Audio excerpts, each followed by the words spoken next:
Well, I thought my Lego backlog was going to be extensive, but I didn't think it was going to be by this much. Welcome to another video, and in this one I wanted to take the opportunity to take a look at my Lego backlog, which I was expecting to be extensive, but maybe not by this much. This is quite a monstrous pile and kind of overwhelming, but I am still really excited. Now that I've upgraded my Lego display area, so I've got two Billy bookcases behind this stack of sets, a smaller bookcase in this corner and a half Billy bookcase over here, I'm really excited to start working on the display ideas that I have. And I thought this would be the time to take a look at the sets I've got here and the display ideas. Starting off strong, I have the Rivendell set, and it is one of the most beautiful Lego sets I've ever seen. As you can see, I haven't built mine yet, but I do have a display case ready to place it in. So I've got this from Boxco and I got the one with the background, and I'm hoping it will help to enhance the set. And then with this set comes a great minifigure selection. And then just turning the box around, we can take a look at the back. And I think the interior is just as impressive. There's some really great details from the films, and I'm particularly excited when it comes to the interior to be building this area where the shards of Narsil lay. And we can get a closer look down here, and as we can see, there's the broken sword, which I think is a really cool part to include in this set. But yeah, this build is something else. It's very, one of the words that I've heard used to describe Rivendell is lyrical. And I really feel like that word has been captured over here with the, I can't think what you'd call it. But yeah, this area here, I can't think what you'd call one of them. And that's annoying me right now, but yeah, I can't get the word. And then we can also see some of that part usage over here as well. So yeah, like I said, I think the word lyrical really does apply to this set. Next up are the Spider-Man sets, and I'd like to put together a Spider-Man shelf, and I've made something of a start by putting together the Spider-Man mask, which is over here at the moment. This will be a mixture of the various Spider-Man eras that we've had. So at the back I've got the No Way Home final battle scene, and I do have a display case for this, which I bought at the time of this set releasing, but I don't know if I'm going to use it. Because after they released this set, a little bit further down the line, they released this additional set, like a DLC almost. And Sandman there can be placed on top of the Statue of Liberty, in which case I don't think it's going to fit in the display case that I've got. So I might have to rethink that. And then here I've got a couple of the Tobey Maguire sets that have come out recently, which is really strange. I don't know where this has come from. And it would be great if they could possibly give us an Andrew Garfield set, because he never got his own Lego set. But as we can see, I've got the Spider-Man 2 Doc Ock train scene there, and over here, the Spider-Man versus Sandman battle. And there are rumours or reports, depending on how you want to look at it, that we're going to get a Tobey Maguire Spider-Man versus Green Goblin set next year, kind of in this sort of style. Like I say, I don't know where this has come from, but I'm all for it. And then I've got the Iron Spider bust over here. And next to that is the Lego Creator 3-in-1 camera. So for the Spider-Man fans, they'll probably see what I'm going for here. Otherwise, it might not be so obvious. But Spider-Man is, of course, a photographer.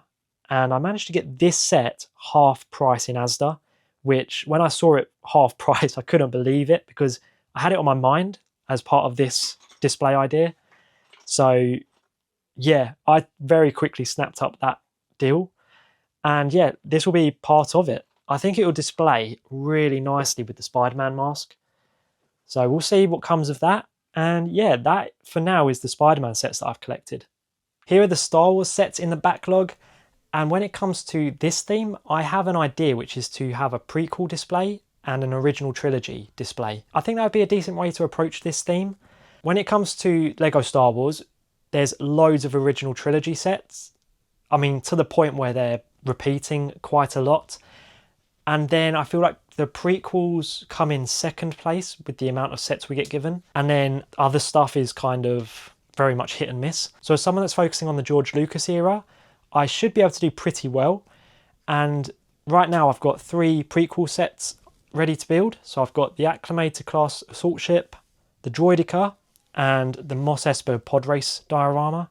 There are sets that I would really like to see them produce, I mean, I'd like to see them get back to the diorama stuff. I know they're not for everyone, but for me, they're ideal. It's that displayability and the iconic scenes from the movies. And yeah, there's so many that I would have liked to see come from this sub-theme, such as the Jewel on Mustafar. I think that would have been brilliant. Or Jewel of the Fates from episode 1. That would have been an excellent set to have as a diorama. There have been play sets, of course, of both of those ideas, but to have an 18 plus style diorama would have been amazing. But anyway, I digress. Yes, I have 3 prequel sets there, and then over here I have some original trilogy based sets. So we have the Tantive 4 and the Tantive hallway scene. I would like to have these next to each other. From the get-go, I thought they would look great. Maybe the Tantive 4 would sit behind the hallway scene, but it might need to be elevated because I don't think it's taller than the walls. And then I have a couple of Return of the Jedi sets. So we've got the Endor Speeder Chase and the Desert Skiff Sarlacc Pit. Now that we've got the new Boba Fett minifigure based on the Return of the Jedi Boba Fett, I think I would probably swap him out. The new one has the pauldron and it just looks so much better. So if I'm able to collect the new Boba Fett buildable statue, then that would be the way that I get that minifigure. And then these two here, C-3PO and R2-D2. That is possibly the most iconic imagery of Star Wars, to have those 2 characters next to one another. And of course I've seen images where you can place C-3PO's hand on top of R2-D2. So I think those are going to be really, really cool to build and display. The only thing I've got to think about is where can I put C-3PO? Because I think he might be too tall for the spaces that I've got now. That's going to be something that I have to really think about when I'm putting these displays together, is how the shelves are spaced. But yeah, in any case, I'm confident I'll find somewhere, and I think those 2 together will look brilliant. Now we've come to the Harry Potter part of this video, and starting with Hogsmeade Village, this set wasn't even included in the intro, so that big stack of sets that I had, this wasn't even in there, and there's another couple that I've realised wasn't in there as well. This one isn't going to be for the display shelves. This is going to be for the Lego City, with a future idea I have in mind. The reason I've got it so early ahead of time is because this is currently on sale at the time of recording in Argos. It's normally, I think it's £350 full price, I think, and it's currently available for £260. So yeah, a quality saving. And the only thing is, it does have an open back. They're not full modular buildings. So I'm going to be able to get away with it with my Lego City because it's shelves. So this will just back onto the wall. I did think about modularizing these buildings, but the amount of parts it would take probably wouldn't be worth it when they're sitting on half base plates. So that will then allow me more space at the front of the shelf. So yeah, I think I will just stick with the open backs. But this is a great set, not one that I thought I'd be getting, but like I say, it's for the Lego City and an idea I have in the future, which may not even be until early next year. So we'll see what happens there. Then looking over here, I've got the Philosopher's Stone Collector's Edition, and on top is the Hanging Golden Pothos, which I bought this month in the August releases. From the moment this set was revealed, I thought it would go great with the Philosopher's Stone Collector's Edition I have here. This is what Jess got me for my birthday, which was very naughty of her. I don't expect her to get me Lego for my birthday or Christmases, let alone a set of this size. But yeah, I thought these 2 would go great together because I was already thinking about getting a fake plant to wrap around this display. And so for Lego to quite conveniently come out with the Pothos set, yeah, I'm hopeful that these are going to look great next to each other.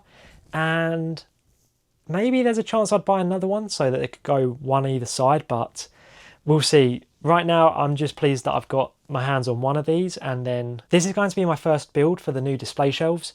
So yeah, that's going to be coming very soon. And then down here are a few somewhat miscellaneous sets. So the boathouse, which is part of the larger Hogwarts Castle collection. The first buildable Dobby, which I think looks much better than the recent one that came out. And I've got my suspicions about the new one because it can be changed into creature. And I've got a feeling that maybe it was a creature set, but for marketing purposes, it would be easier to sell it as a Dobby set and then change the build into creature. So yeah, I've got my suspicions about that set, but yeah, I think this is the better of the two.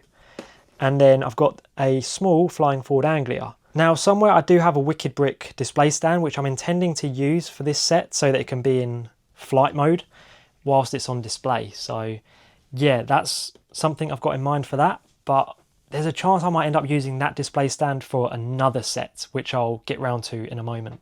Moving on, these are the sets that I'm intending to use as part of a Spielberg display. So I've got the Raiders of the Lost Ark Temple of the Golden Idol diorama here, and I've had this for a number of years now, just waiting to be built. And I did open it at some point because I went through some of my unbuilt sets, pulled out the instructions and scanned it for the 20 points. I think that was when I was trying to get the Peter Pan set, which was on sale at the time. So that was almost a couple of years ago, I think. And yeah, I was just trying to get some extra money off by scanning the barcodes and getting that 20p worth of points. But it was worth it. I'm pretty sure I knocked a decent amount of money off. And then next to the Temple of the Golden Idol set is the Jaws set. And this, of course, is possibly Steven Spielberg's most iconic film. He has so many, but yeah, this might be the most. And then in front, I have the Speed Champions Back to the Future DeLorean. So not only will it be films that he directed, but also films that he produced. And then next to the sets, I have Gizmo, which is already built. This will be part of the display as well. And there's a new set that just released this month in August, which is the E.T. set, which I am very keen to add to the collection. But I'm going to try and wait for a sale so that I can get some money off. I did get Jess one, so I don't know, maybe you could count that as part of the collection. I don't know. I don't know how she'd feel if I was counting her collection as part of mine. But, you know, you never know. She might want to display it as part of mine. Yeah, anyway, I won't rely on that. I would like to get my own. And yeah, I think this Spielberg display will work out really well.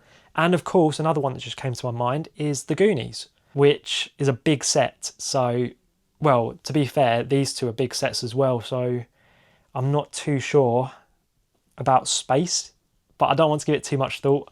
I'm pretty sure already that I'm going to have to take the mast off the boat. I don't think that's going to fit on a shelf with another shelf above. And I don't think it would fit at the top of a bookcase either. So yeah, there's a good chance this boat won't have a mast. But yeah, regardless, this is a display idea that I'm really looking forward to working on. The next thing that we're taking a look at are the Disney and Pixar sets. Over on this side, I've got the mini Disney Castle, which was the first one. They then released the pink version. But yeah, I preferred the white one in this case. And then I've got the Disney Celebration Train, which is a 4+ set. I don't often buy the 4+ sets, but this was one that really appealed at the time, particularly because of Peter Pan and Woody. However, as time's gone on, I'm not feeling so keen on this set as I was, and probably because we've now got a Peter Pan set and we're getting new Toy Story sets. So I feel like I've gone a little bit cold on this one, and I'm going to have a think about whether or not I want to build and display it. Maybe I can give it away, or we could repurpose the minifigures for Jess's Disney Castle. So we'll have a think about that. So taking a look at the Pixar sets, I do have a Pixar shelf already started up here. So we've got some Toy Story with the new Alien. We've got the Luxo Junior lamp in the middle because it's so iconic, and that's the logo for Pixar. And then I've got the Pizza Planet truck back there, the Lightning McQueen set from 2011, Nemo, who I parted out. This is part of another Disney Pixar set, but I just wanted Nemo for the Pixar display, so I parted him out. And then we've got the Paris City of Love with a little tribute to Remy there. So I'm very much intending for these sets to be added on to this. I don't think it's all going to fit onto one shelf. I might have to do one shelf for Toy Story and then another shelf for the rest of the Pixar sets. But we'll see what happens. There is a Boxco Setscape. So it's something of a display case, but without the casing. It's a base and then a printed background. And then it levitates the house slightly off and tilts it, so it displays really nicely. I got one for my mum, so I know it's good, and I think I'd like to get one ready for when I build this set. I've had this since 2023, so another example of where I've opened the box to get the points when I was trying to get my points up for the Peter Pan set. And then in front I've got the Lightning McQueen Speed Champion. Got this for an amazing deal. Well, I say I did, Jess did. She got it for me on Vinted, and it was £12. Yeah, that was one of the most insane savings. And it is brand new in box, so yeah, insane. And then over here I've got a couple of the Brickhead sets. So we've got Wally and Eve and the new Monsters Inc. Brickheads that came out this year. And with regards to Boo, there's a rebrickable where you can build her in her Monsters outfit. And I decided to buy the parts, and I bought enough to build two, one for me and one for Jess. And Jess has built hers. I haven't done mine yet, and I would highly recommend it. So if you've got this set, head over to Rebrickable, check out the alternative build for Boo. And then, yeah, the Pixar stuff's really cool that we're getting, and I'm excited to see what else they're going to bring out. I would really like an official Ratatouille set and a proper Monsters Inc. set. Maybe something similar to Shrek and Donkey that we got this year. Maybe we get a Sully and Mike with Boo preferably, but just a Sully and Mike, I would take that. I think this is the first Monsters Inc. set they've ever done. So yeah, I feel like it's very much overdue. And whilst I'm thinking about it, A Bug's Life. A Bug's Life would be brilliant. At this point, I've run out of time, so I'm going to come back to recording this video tomorrow, and we'll finish taking a look at the rest of the sets in my backlog. And there's even a couple more that I didn't include in the intro. So yeah, that'll be cool. Getting back into it, I have here the Jurassic Park T-Rex breakout diorama, and I completely forgot to include this when taking a look at the sets for the Spielberg display. And of course this will have to be included. It's one of his most iconic films. Now it has been in storage for some time and it has got a little bit dusty, so I need to give this a clean. And as well as that, some of the parts fell off, so I want to put them back properly. I mean, I've just got this leaf element here. I don't remember where that went exactly, so yeah, I'd like to put it back together properly. And I'm going to find somewhere to put it on a shelf for the time being, because I don't want to put this back into storage, especially now that I've upgraded the Lego display area and I've got some space. The thing that I'm realizing about these sets for the Spielberg display is that there's already 3 dioramas. So there's the Jaws, Temple of the Golden Idol, and this one. And yeah, they're quite wide, so I'm going to have to give some thought to how I'm going to display them, because there's also those additional ones such as E.T. and Gizmo. But I think it's all possible, and I've already got some thoughts as to how this could work. And just for the time being, I found a nice little spot for it to go here on top of the bookcase. The next lot of sets that I have here are a little bit different because they're kind of miscellaneous. So they don't belong to any particular Lego display ideas that I have. But I would like to do a Looney Tunes one somewhere in the future. If we can get some more Looney Tunes sets, that would be really cool. So starting off with the big one, I have here the Willy Wonka and the Chocolate Factory set. This was one that wasn't included in the intro. So another big set that I forgot to include in that massive tower. This one I do have an idea to add the woodland mushroom set from the botanical range to. I mean, not physically attached, but just to have them displayed side by side. I think those two sets would accompany each other really, really well. So that's my idea for this set. And then, as I say, I've got a couple of Looney Tunes sets here that I would like to expand the display for, but that really comes down to Lego giving us some more Looney Tunes sets. And then over here, I've got the Super Mario Kart. This is just a nice little nod to one of the best games growing up, which continues to be one of the best games even as an adult. And then here I have the Paul Walker Too Fast Too Furious Speed Champion set. I do have Dom's Dodge Charger Speed Champion somewhere, and I'm really into the films, particularly the early ones, but I'm not looking to collect all the Fast and Furious Lego sets. So I think just having a couple of those Speed Champions would be a nice nod to that interest. So these two sets aren't related to one another. I just thought I'd pair them up for this segment of the video. Over here I have the Lego Creator London bus, the most recent one. And this is going to be part of a London, UK kind of themed display, which will also include the Sherlock Holmes Book Nook and Peter Pan and Wendy. And then I have my eye on some other Lego sets, including a Rebrickable. So that's a display that I am looking forward to working on. I think that'll be a lot of fun. And then I have the Shrek Brickheads. So What I like is that I've still got a Shrek set to look forward to building, because I really enjoyed the Shrek and Donkey one. And then we're starting to see a bit of a DreamWorks display coming together over here. So I've got the Fantasy Kung Fu Panda set, which I think works really nicely with the Shrek and Donkey one. And yeah, I will be looking to include these brickheads up here as well as the Shrek CMFs, which are coming out in September. Finally, I have a right mixture of sets here, but they're all for the Lego City. Starting off over here, I have the second Tudor corner. This one was another one that wasn't included in the intro. I'm intending to make some modifications to this one, changing some of the colours and also changing the haberdashery to a different type of business, but more on that when the time comes. In front of the Tudor corner, I have the Lego City off-road mountain truck, which will be added onto the A-frame cabin. And then over here is the Lego Icons fountain garden. So my intention is to take these various elements and then include them as part of an expansion for the botanical garden, which is a project that I am really looking forward to working on. And that's the same with the Lovebird set. I won't be using the birds because they're a little bit out of scale for minifigures, but the tree itself, I would like to try and find a way to include in that botanical garden expansion. And then over here, I just have some Lego City train tracks. These are going to be for the top shelf, which is the Hogwarts Express, going from Brickcross Station through to Hogsmeade Station. And I just need to look into how to create ballast tracks and the parts that are needed. I think it's pronounced ballast. I can't think how it's spelled either. But in any case, I need to look into ballast tracks because they'll be a really great way to add some detail. And that's the end of my Lego backlog for the time being. There's always a good chance that I'll be adding more to it before I finish what I've already got. And especially when we're getting reports that the LEGO Ideas Wallace and Gromit set is releasing on the 1st of October, which I think will be a day one purchase for me. I've been looking forward to that set from the moment it was announced to become an official set as part of a LEGO Ideas competition. And I'm also off to Costco now to check out what LEGO they've got in stock and for any LEGO deals. So there's a good chance I could be adding something to the LEGO backlog today. But focusing on what I've got for the time being, I am really excited to start building some of these sets and to put some of these LEGO display ideas together. But for now, I'm going to end this video. So thanks for watching, especially if you made it this far into the video, and perhaps you can consider hitting that subscribe button. Hopefully I'll see you in the next one. See ya. A quick update, I've just got back from Costco and I've got another one for the backlog.